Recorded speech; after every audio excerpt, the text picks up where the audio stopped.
시청자 여러분, 정치의 겉과 속을 분석합니다. 정치분석가 박현우입니다.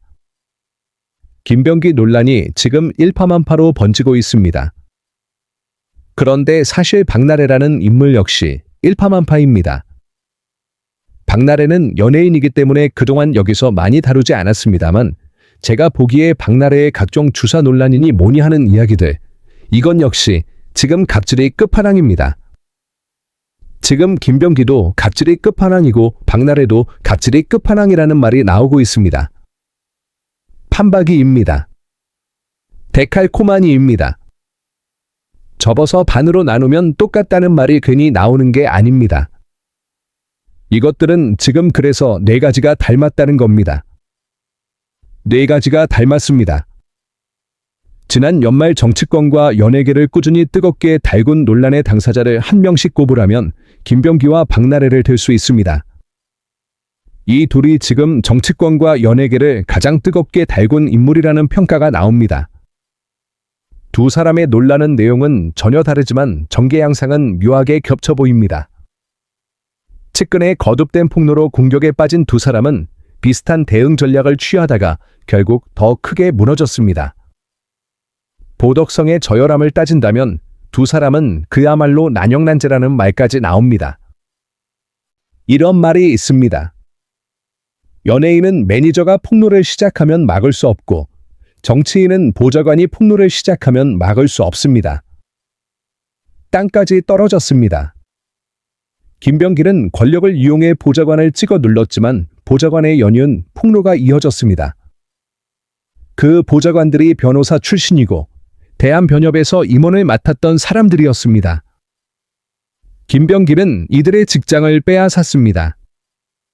다시 말해 이 사람들이 쿠팡에 취직하자 쿠팡 대표를 만나 저 사람들 잘라버리라고 압박했다는 겁니다. 그 순간 쿠팡에 있던 전 김병기 보좌관들, 그러니까 이 변호사들이 분노한 겁니다. 밥그릇을 건드리면 개도 물지 않는데 그 선을 넘은 겁니다. 그래서 공격이 시작됐고 매일 하나씩 폭로가 터졌습니다. 심지어 방송사까지 나섰습니다. 권력을 휘두르다 보니 세상이 자기 손바닥 안에 있는 줄 착각한 순간 이미 손바닥 밑에서는 불길이 타오르고 있었습니다. 이런 상황에서 김병기는 원내대표에서 물러난 게 문제가 아니라 의원직은 물론이고 감옥에 갈 수도 있다는 말까지 나옵니다. 박나래도 마찬가지입니다. 박나래의 매니저가 하나씩 터뜨리자 주사 의혹부터 각종 갑질이 줄줄이 나왔습니다. 박나래 역시 형사처벌 가능성까지 거론됩니다. 험하게 다루던 도끼에 발등 찍혔다는 말이 딱 들어맞습니다. 아무리 도끼가 도구라 해도 험하게 다루면 안 됩니다. 보좌관과 매니저는 보조 역할이지만 험하게 쓰다가는 결국 자신을 찍게 되는 법입니다. 두 논란 모두 허물없던 내부자의 폭로에서 촉발됐다는 공통점이 있습니다. 이들은 단순한 주장에 그치지 않고 날짜, 대화 내용, 지시 사항 등 구체적인 정황을 모두 알고 있었습니다. 카카오톡 대화까지 그대로 공개되니 폭로의 신빙성은 급격히 높아졌고 아무리 부인해도 빠져나올 수 없는 나락으로 떨어졌습니다. 두 사람은 처음부터 불리한 위치에서 논란에 대응했습니다. 이런 일이 터지면 납작 엎드려야 했는데 오히려 자존심을 앞세워 대응하다가 스스로 도끼를 휘두르게 만든 셈입니다. 사과 한마디면 끝났을 일을 자존심으로 버티다 보니 끝은 늘 참혹해지는 법입니다. 박나래 관련 논란은 갑질과 임금 미지급 의혹에서 출발했습니다. 박나래의 전 매니저들이 상해와 정신적 피해를 입었다며 법원에 박나래 소유 부동산 가압류를 신청한 사실이 알려졌습니다. 이때 빨리 합의하고 정리했어야 했지만 박나래 측은 오히려 찍어 누르려다 불길이 커졌습니다. 술을 마시지 않는다는 이유로 술잔을 던져 상해를 입혔다는 주장, 24시간 대기를 시키며 사적 심부름을 강요했다는 증언도 나왔습니다. 이어 대리 처방 강요, 주사 의혹, 각종 불법 의료 이용 의혹이 순차적으로 폭로됐습니다. 메신저 기록, 진단서, 사진 증거까지 잇따라 공개되면서 박나래는 버틸 수 없는 상황에 몰렸습니다. 김병기도 다르지 않습니다.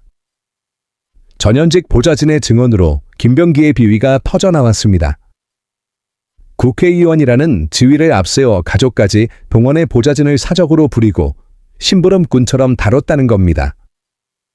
국가 식사 접대, 항공사 최고급 서비스 이용 의혹, 각종 공항 의전 요청, 병원 진료 특혜 요구, 자녀 편입과 취업 청탁, 업무 추진비 카드 유용, 금품 수수 의혹까지 하루가 멀다 하고 쏟아졌습니다. 전 보좌진들은 텔레그램 대화 내용을 공개했고 김병길은 꼼짝할 수 없었습니다. 처음에는 강하게 눌러보려 했지만 논란은 매일 커졌고 결국 깊은 수렁으로 빠져들었습니다. 힘으로 덮으려 할수록 진실은 더 크게 소리 지른다는 사실을 끝내 깨닫지 못한 겁니다. 박나래는 논란 초기에 전 매니저들의 공갈 미수라고 주장했지만 시간이 지나며 매니저들의 말이 사실로 드러났습니다. 그러자 추가 폭로가 이어졌고 불법 의료 이용 의혹과 횡령 의혹까지 불거졌습니다. 실질적인 업무를 하지 않는 전 남자친구와 가족을 직원으로 등록해 매달 수백만 원을 지급했다는 주장까지 나왔습니다. 논란의 수위는 점점 높아졌고 결국 박나래는 활동 중단을 선언할 수밖에 없었습니다. 김병기의 대응은 더 공격적이었습니다. 보좌진의 실체를 공개하겠다며 텔레그램 대화방을 폭로했는데 이 과정에서 배우자가 불법적으로 대화 내용을 취득했다는 의혹까지 제기됐습니다. 정보통신망법 위반으로 고발이 이어졌고 계정 도용 의혹까지 불거졌습니다. 결국 김병기를 향한 고발이 빗발쳤고 서울경찰청에 10건이 넘는 사건이 접수돼 수사가 시작됐습니다.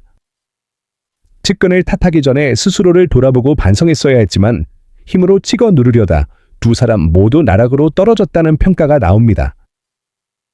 여러분은 어떻게 생각하십니까?